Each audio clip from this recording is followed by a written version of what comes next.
questions? Use the mic. First, I want to thank you all for being here and sharing all your stories. I have a general question about addiction. Recently, I've been reading a lot about addiction and alcoholism being labeled as a mental illness. I don't necessarily agree with that terminology, and I want to know what your opinion of that is, of it being a disease rather than a mental illness. I couldn't hear her. She asked about addiction being classified as a mental illness. You all hear me okay? All right, just my opinion on it, whatever comes through our doors, I mean, we end up not, diagnosing folks. We just have to kind of handle what comes through the door. So whether it is classified as a mental illness or a medical illness, for me, it doesn't matter so much. I do think that it is a progression that we are actually trying to take some of the stigma away from the folks that suffer with this, and that we don't just automatically label them. And I do think that when we talk about resources being limited, we usually talk about mental health resources are severely limited, but along with that is drug and alcohol rehab sources as well. We actually don't have a drug and alcohol rehab program at our facility, and we have to refer those folks out. Basically the best that we can do if someone comes in and they want help with us is I can give them clonidine or something else to help them with their symptoms and just pass the word on to where they might be able to get help. But like I said, I'm just a knuckle dragging ER doc, so as far as like how you're going to eventually classify it, I'm not sure, but I'm glad that we're actually paying some attention to it now.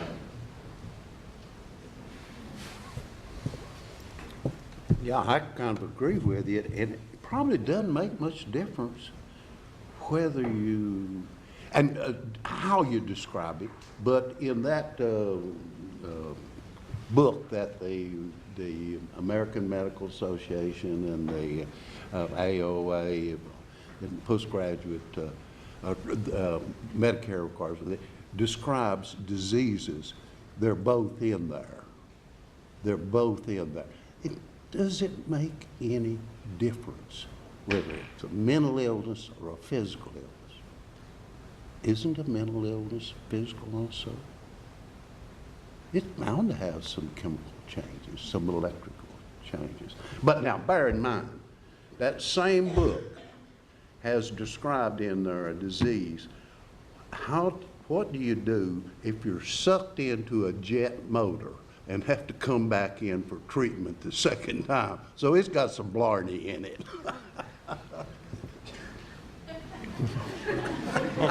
Any other questions? Yes, sir. So I really want to thank Dr. Gillespie and Rebecca for coming in and having the courage to talk about that.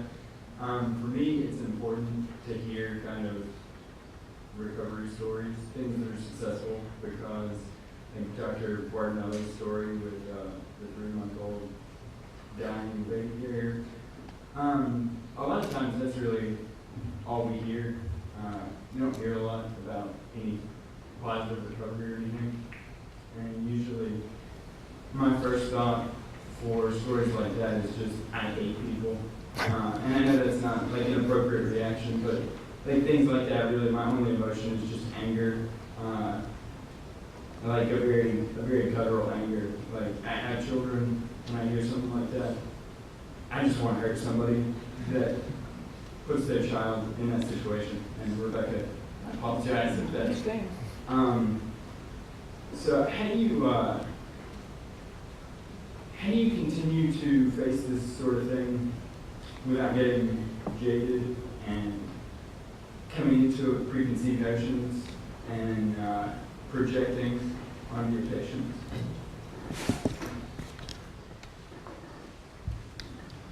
So I actually had this dilemma whenever I came here and was trying to decide what specialty to do. I tried to keep an open mind when I was here. I thought I had a particular draw to emergency medicine just because I almost felt like it's an extension of public safety, police, fire, and EMS, so it seemed like an easy fit.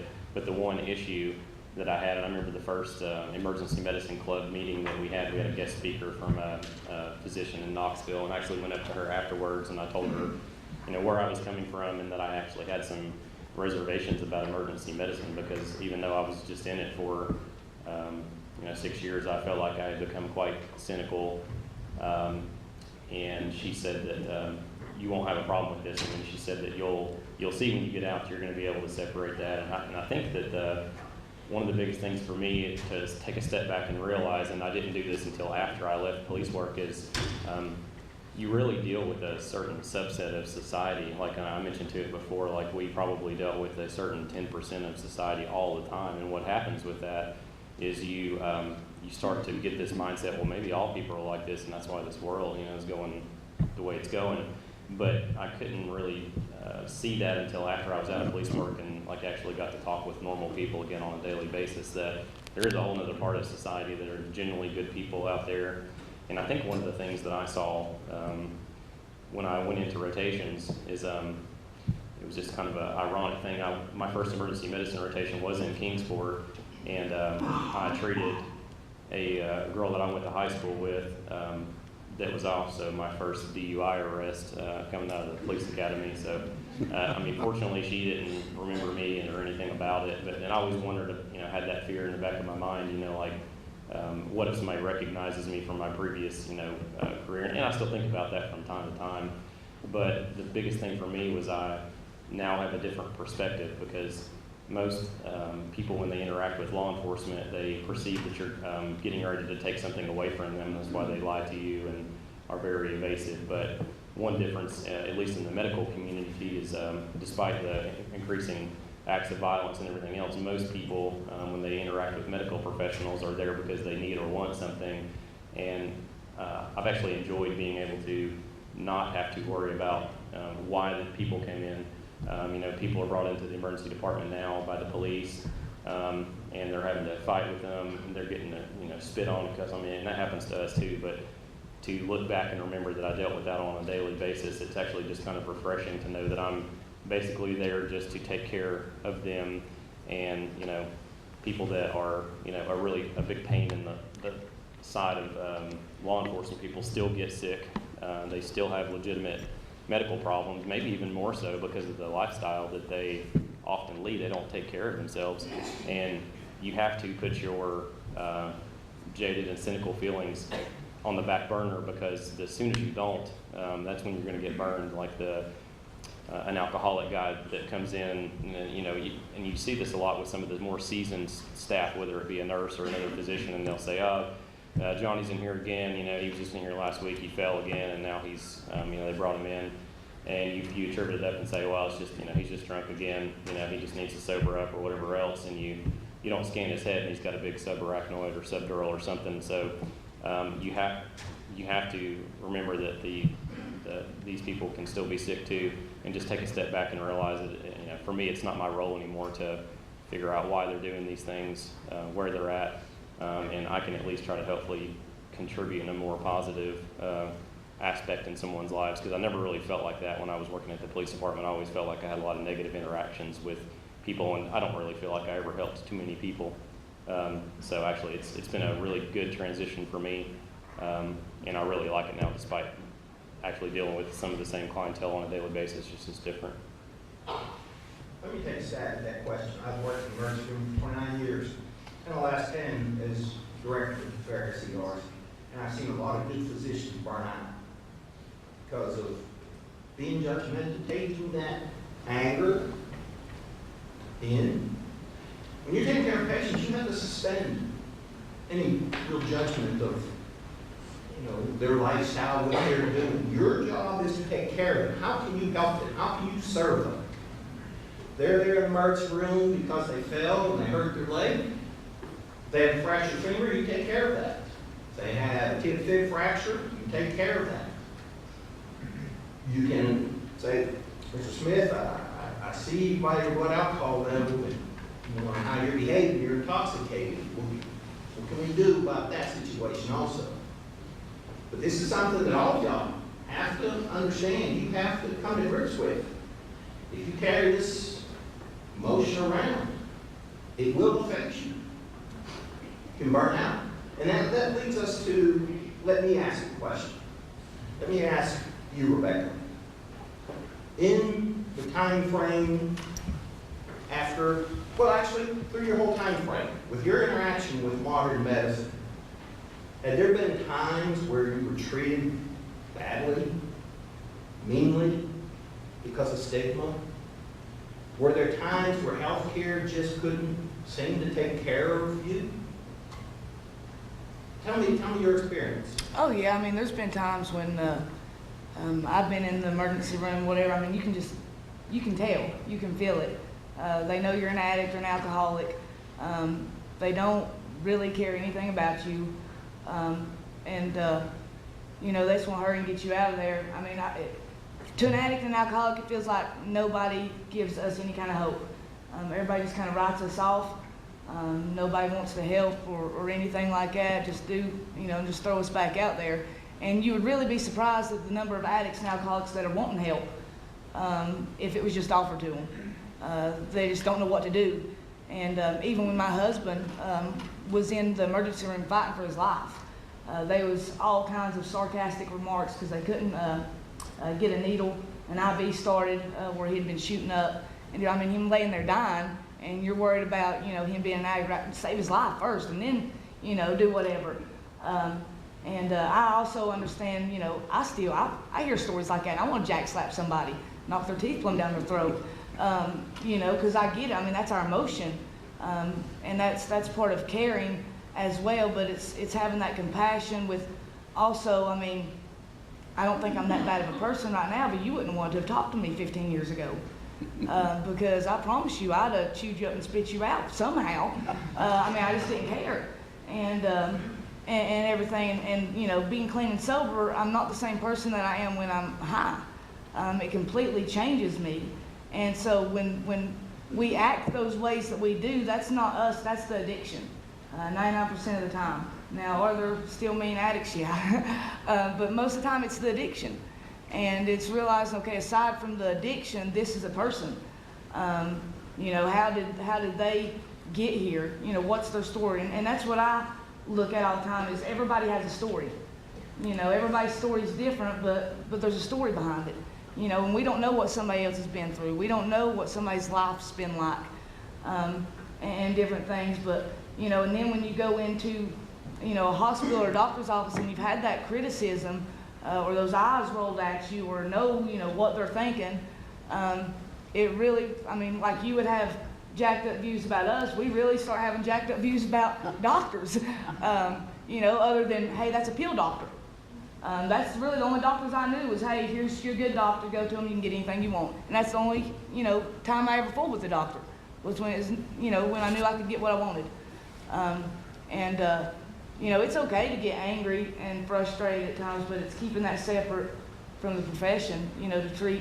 Because like I said, you'd be surprised if you spot it when you see a patient or something and saying, hey, you know, is there some way I can help you? You'd be surprised the number of people be like, yeah, what kind of resources do you have?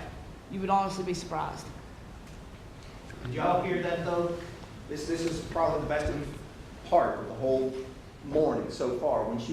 How did it feel when your husband was in the emergency room dying and they were having sarcastic remarks? If I'd had a knife, I'd have stabbed him. Can you imagine that? It is not our job to have sarcastic remarks. It's our job to take care of people the best we possibly can. That's what we need to focus on. Not whether or not that person has a history of drug or alcohol addiction or actually would be intoxicated. I'm sure Dr. Bardinelli, I've taken care of many people who be intoxicated, wanting to fight, carry on. It's not my job to fight, it's my job to take care of the patient. And that is something y'all have to really understand, or else it's going to affect the care you give. It's going to possibly burn you out. Can you imagine being in the emergency room with your husband dying and having to put up with? That's mistreatment. So thank you for the courage to have that statement. Mr. Kemp, do you have? Yeah, I don't ever talk about this. This is the first time I've ever done it, but your question makes me feel like I should, and I try to do things that scare me sometimes. But I'm an alcoholic and an addict as well, and I've been in recovery since 1995, and that's not anything that really has much to do with my book or anything. It's just a fact of my life, and I have a pretty great life. I have a good marriage, unbelievable kids, and an interesting. I do interesting work, I think, and if I had kept using and drinking, I'd either be dead or, none of that would have happened.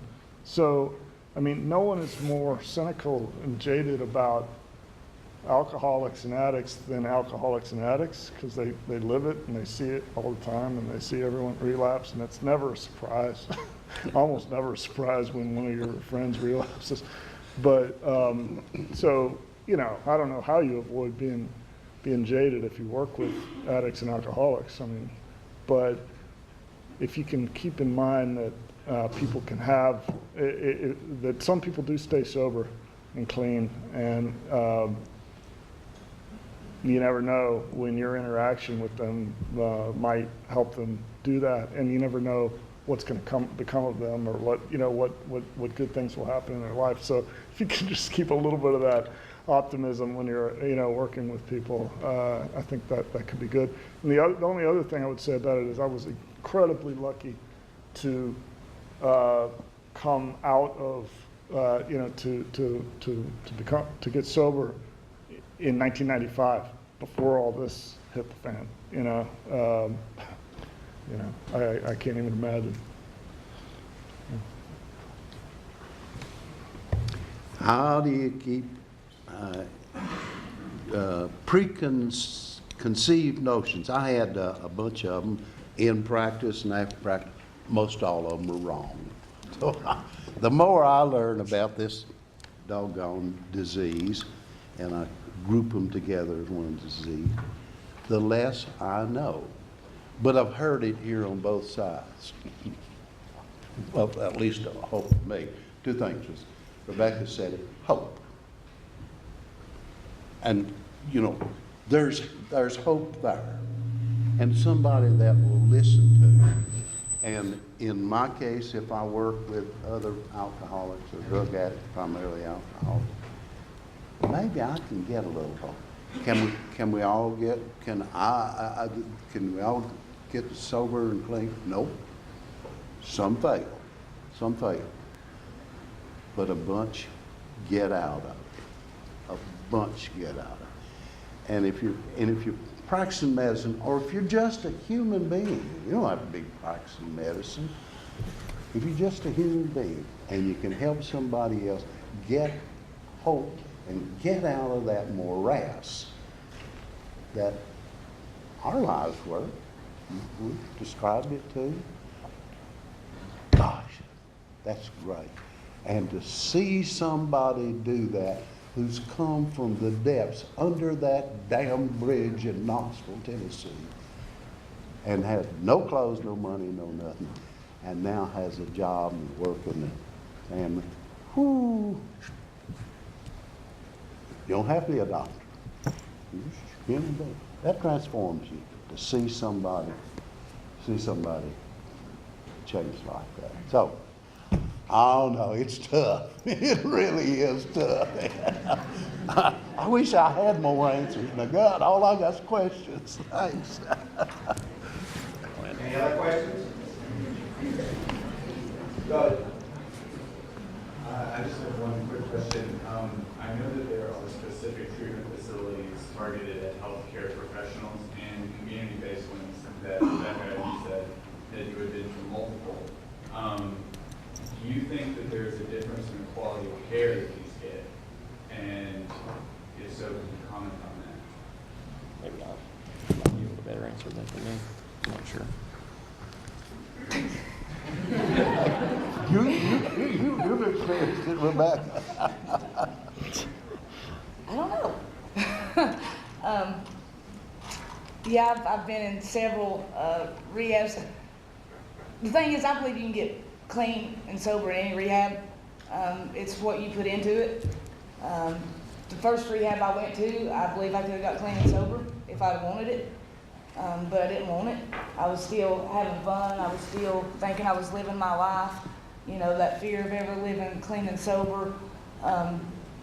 I mean, is there a difference in quality of care? Yeah, I mean, if you're willing to go out here and pay $100,000, I mean, you can go in there and get you a massage and a hot tub and everything else while you're getting clean and sober. I never got to enjoy that. But I have been in some decent rehabs, and for the most part, I mean, the curriculum is the same, depending on whether you go to a regular rehab or a Christian rehab. Of course, there's differences in those. And then you got treatments that are detox and non-detox. And stuff, but I believe it's all what the addict puts into it. You know, because I can learn in any place I go to. I can learn how to stay clean and sober if it's a halfway decent rehab. I can learn what I need to do and how to keep, you know, I still don't understand how a pill that big can say jump and I'll say how high. Because I was this tough girl on the street and all this, and yet it had me wrapped around my finger, its finger. But yeah, it's more of, you know, what we put into it as the addicts and alcoholics going into. I was just abusing the system. I was going to get out of jail a lot of times. You know, go to rehab and you won't do any time. You know, or mom and dad pressured me into going into rehab, you know, get back on their good graces. Until I really wanted it, nothing was going to change. And so with most addicts and alcoholics, that's that gray, that fence we straddle. We want help and we want something different, but yet we don't. We're still having fun, if that makes sense. And so it's really, like I tell all my ladies, you know, it's come to that place where we're willing to do whatever it takes. As he mentioned earlier, you know, going to a 30-day rehab, I tell my ladies, and I can tell if you really want help or not, I'm willing to do whatever it takes. I'll go to them and be like, hey, I found you a rehab, you're going to it, and I'll say, here's the deal, you know, it's a year-long program. Whoa, whoa, whoa, can't we do 30 days? You know, nobody wants to do a year-long program. Well, it's what you need. And so it's you know, just what we put into it is our outlook and how we went into the program, not really the program itself. I mean, for me, going and getting clean and sober, I don't need a hot tub. I don't need that kind of treatment because that's just going to make me whatever. I don't need it to be easy, you know, because I didn't make it easy on anybody else's life. I need the reality of it, you know, so. I mean, just to say a word too, the addiction literature has looked at your question actually in the last 24, 48 months pretty hard because the recovery rates for the professional programs are actually higher. So we're trying to figure out what is the difference. Tennessee Medical Foundation program initial time frame is 5 years. So they're looking at your initial recovery as a 5-year time frame with ongoing lifetime recovery. So the thinking is different. The thinking is this is no short-term 30-day, 60, 90-day program. This is 5 years for the initial lifetime afterwards.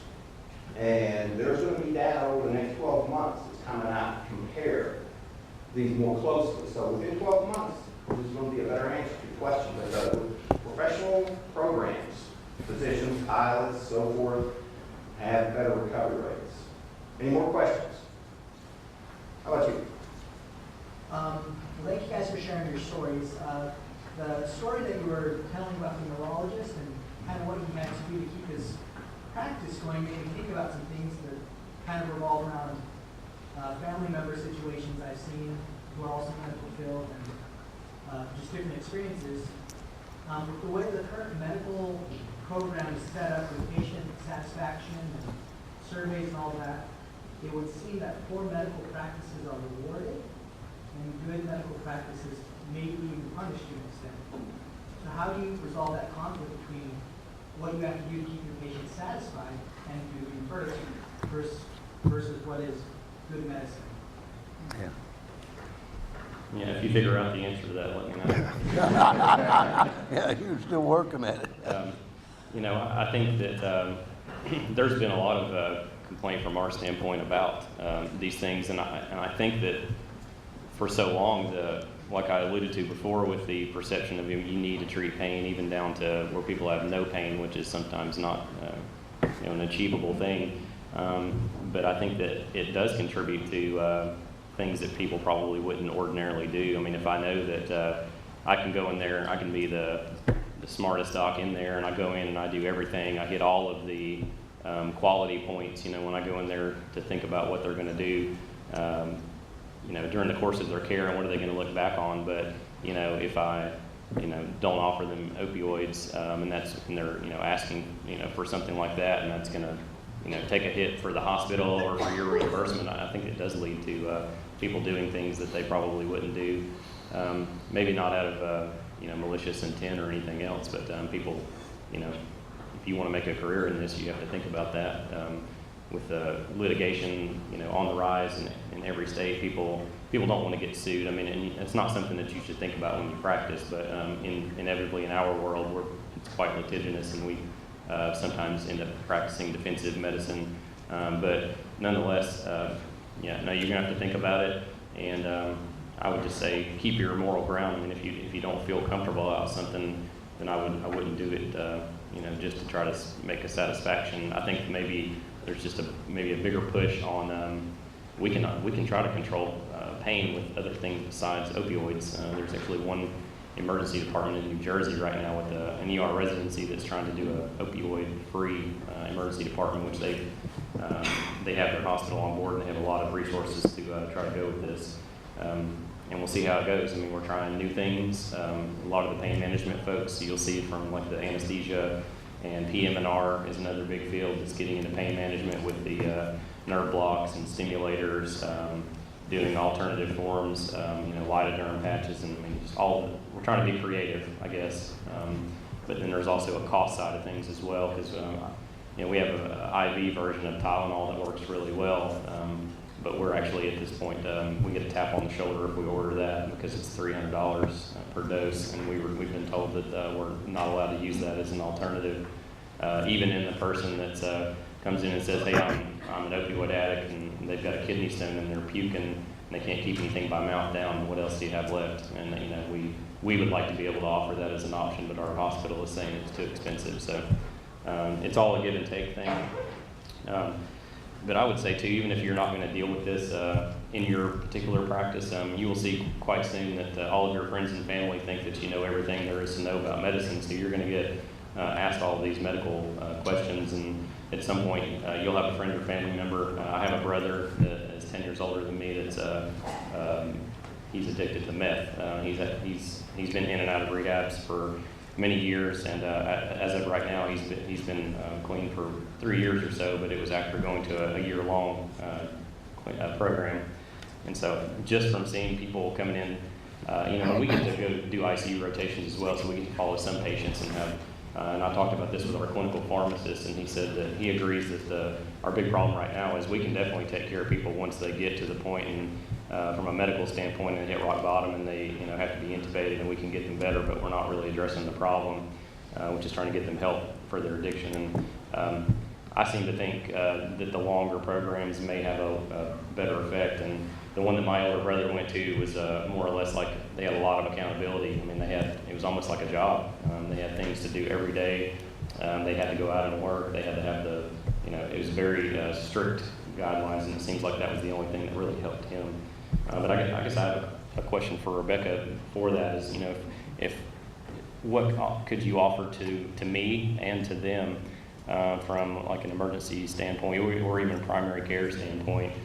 What could we do better other than, you know, I try my best to offer the resources that we have, but is there anything that we could say or do from your standpoint that could make an impact other than asking about it? Because like I said, I still have people that, you know, blatantly tell me that they don't want help, and I feel like there's probably still that certain subset of people that you probably can't help them yet. But any words of advice from your standpoint?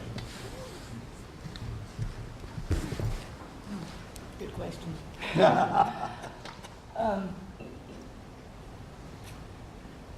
For an addict, I guess, I mean, just to know that somebody cares and is there willing to listen makes a difference. You know, like I said, I only went to doctors to get what I wanted when I wanted it. You know, there's a lot of doctors now today that I've got family and friends that go to. I mean, right when they go in, they get drug tested. I believe that's an awesome idea. But you know, to see if they're taking anything else or whatever.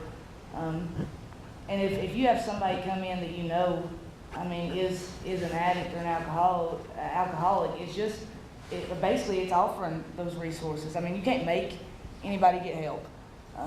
Like I said, I was basically made to get help. That didn't work. I do, the rehab I worked at in Harlan, they had some of the ladies come there on the Casey's Law, which is family and friends can court order a family member to go to rehab. Either that or they'll be held in contempt and go to jail. And so most addicts are going to go to rehab instead.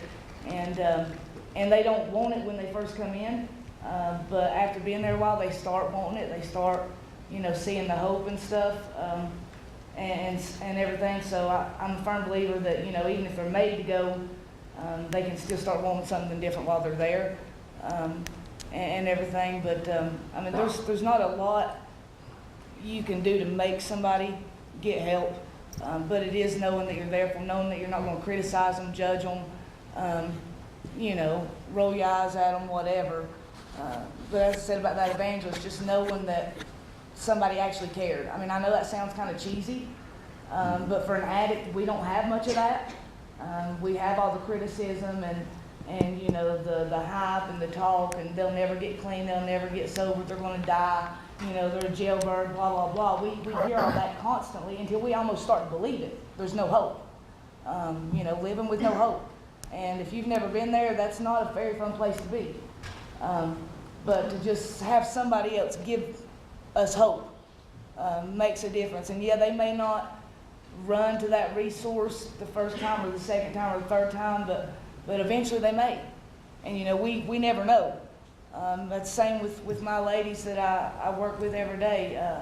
I mean, I get so aggravated with them, you know, because I see them relapse. I see them not really wanting help, or they'll say they want to, but they're living a totally different way than what their mouth is saying. And but I keep on them. I'm not going to give up on them because that was me. And you know, I know what they can be, and I know, you know, the purpose and the plan that God has for them, that He wants to give them. So to keep reaching out, and they know anytime they can come to me, and if it's getting them into a rehab, if it's taking them to church, going and just meeting with them, I mean, I'll do that. And I know as doctors, you know, it's not, you know, that easy in the field and stuff, but just being there, you know, with a resource. And I recommend, I mean, gathering those resources up, you know, to have them. In my phone right now, I've got numbers of probably 50 rehab centers. So if I get a phone call or whatever, somebody needing help, I've got resources I can turn to and say, hey, here's a, you know, call this number or call this one. And the sad part is waiting lists are usually 3 to 4 months long for a rehab. And as addicts, we need help right then. Because if you don't get us right when we're asking for it, we're going to be off to the races tomorrow. And maybe another 6 months before we're ready for it again. And so that's a thing, you know, we've got to fight against as well.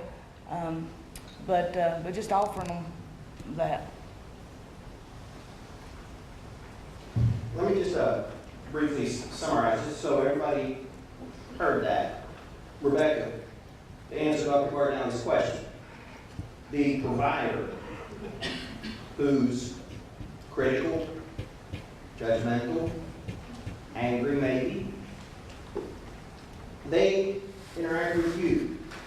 How do you feel about if they say, well, you really need to get help, versus the provider who's kind, caring, and tries to offer you some hope? Where are you more likely to pursue care with? Obviously, it's with the provider that shows hope, that cares. We know this from the oncology patient. We know this from the cancer literature. Why can't we take this, crossing what we know works in one segment to a whole nother segment? And to answer your question back there, my Prescani scores are quite good. You know what? I don't give them Dilaudid. I sit there and I talk to them. And I let them know I care, but we're not going down the path of Dilaudid. And I give them reasons. So sometimes it's as simple as talking with patients and letting them know you care. Any other questions? Right in the back. In the terms of getting hope and like motivating factors, I know like my family members and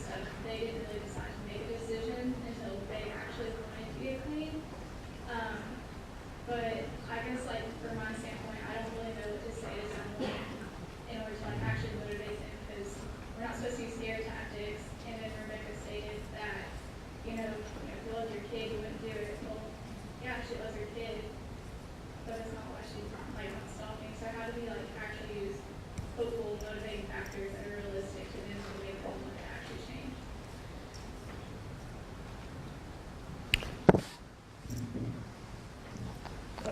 I'm not a doctor, but, but, I mean, I don't think there's a lot of, I don't think you want to take some sort of responsibility for an addict's choices on your own back as a doctor. I mean, I think my perspective is you provide the resources, you act nice. I wouldn't personally feel like it would be a very good idea to be very emotionally attached to patients like this. I just don't see how you would last very long in your career if that was the case. So I think there's a difference between being nice and being caring and also being informative and having those resources handy and all that kind of stuff. And there's a difference between that and being and taking it on yourself and feeling like it's your responsibility. Yeah, I don't, I think you'll find the right words when you get into it from a clinic standpoint, but I think it's harder for me on a personal level because I have another family member that is currently really struggling with alcoholism, and at one point I was, I usually tried to separate myself from this because I didn't really feel like it was my place to intervene, but I was at one point asked to go speak with my family member, and just because I was like, oh, you're good at talking, you can stay calm, you can talk to him, and they thought I might be able to make a difference, and I said, well, I'm certainly happy to try, but before the first interaction, he was actually, really drunk whenever we went out to talk with him, and so right then I knew that it wasn't a good time to try to talk to him, but even before I, got out of the car, and, he already had prepared, he said, if you came out here to talk to me about my drinking, then, I don't want to listen to anything you have to say, and it works on me personally because, supposedly my family's looking at me thinking I'm supposed to have some answers when I don't know what to do. I mean, I just tried to be there to be in ear and listen to him and, still treat him like a person. But, he has periods of going back and forth to where, some days he's very apologetic and you see a little glimmer of hope, and then, later on today it's back to the same way it always is. And, you just don't know what to do. The mindset that he has at this point is, I don't have a problem with drinking, you have a problem with me drinking, so I don't think we're anywhere near the point where we can, I don't know much more we can do other than just to try to be supportive and just make him realize, we, as a result of that, he had a relationship with my children that has temporarily changed, which is very difficult for us to relay to my children why their uncle isn't coming around, and the only thing that we can really relay to them is he's sick.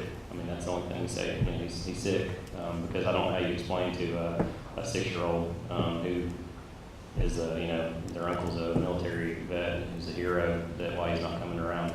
That's harder to me than anything that I've done in medicine.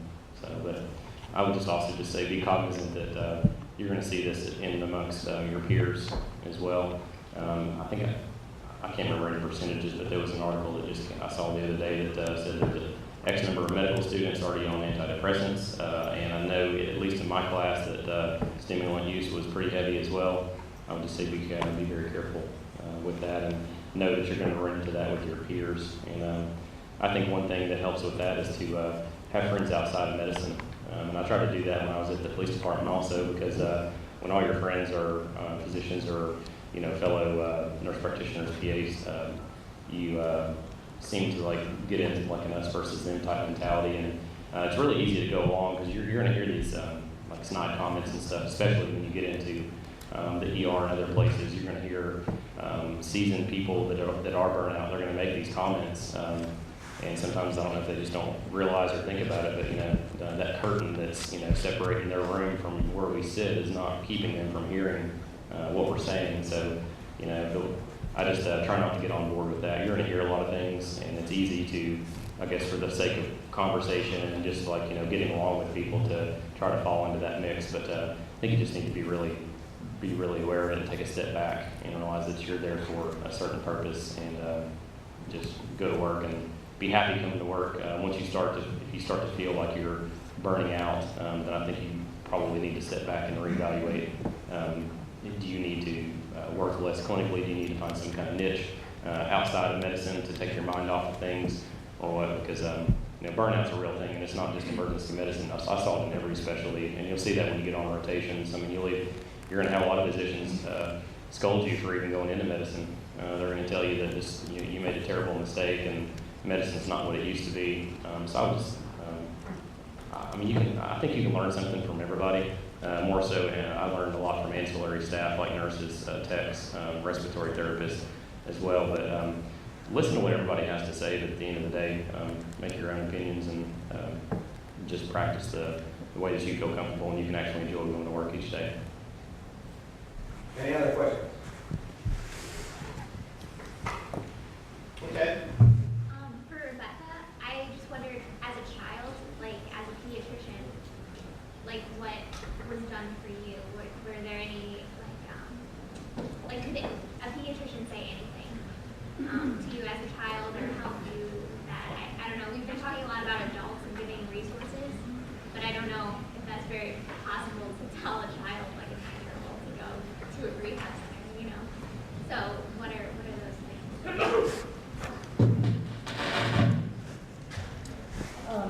I really don't know. I was never, in that situation.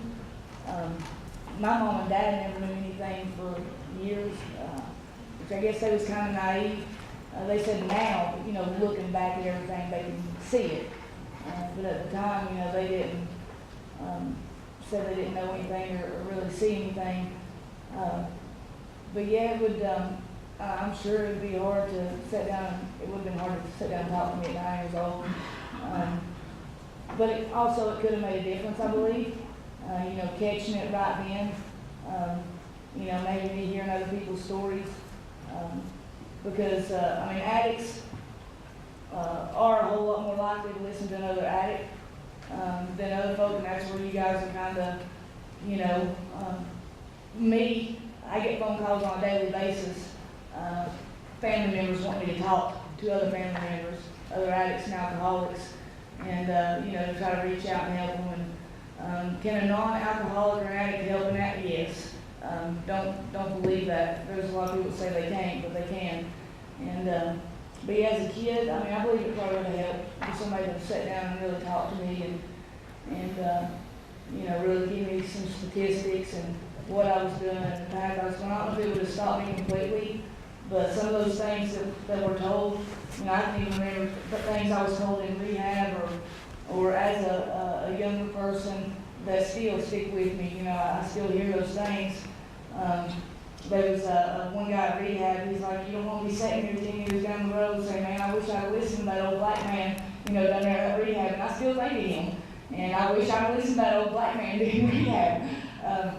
So yeah, it can't hurt if you see those signs, because you'd be surprised the number of kids, and it's getting younger and younger, of kids starting drugs and alcohol, and a lot of it is from their own family that are addicts and alcoholics.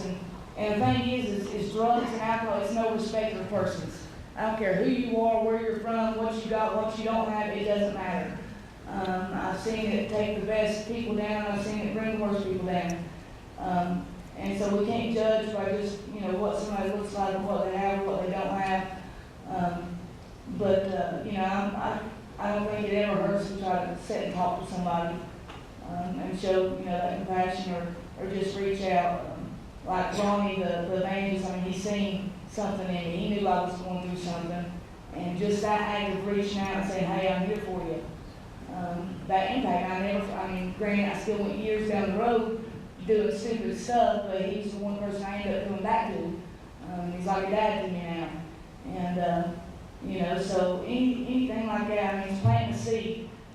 You may not see it grow the next day, but, it grows.